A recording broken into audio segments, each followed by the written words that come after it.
The first time the black man showed up at the employer's house for a job interview, the housekeeper immediately noticed he was carrying a bag full of knives. While taking care of the wealthy man, he even poured a pot of hot water on his leg just to test if he was really paralyzed. At dinner, just to steal a few more glances at the rich man's attractive secretary, he stabbed the food straight into the man's face. He treated the mansion like it was his own. The luxurious bathroom turned into his personal karaoke room. The luxury cars in the garage, they became his own private rides. And yet the wealthy man still offered him a generous salary. Philippe, the rich man, had been paralyzed in a paragliding accident. He had no choice but to hire a full-time caregiver. Many highly qualified candidates applied, but none of them felt genuine to him. Then one man stood out, a black man wearing a cheap pair of white sneakers, with eyes full of insecurity and hesitation. He wasn't even interested in the job. He only showed up to get a signature for his unemployment benefits, and he clearly didn't care much for Philippe either. But strangely, Philippe wasn't offended by his behavior. In fact, he asked him to come back the next day.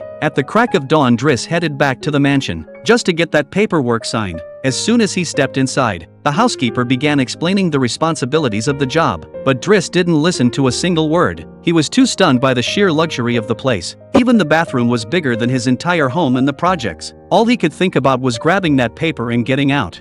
De vivre sur le dos des autres, ça vous pose pas un petit problème de conscience?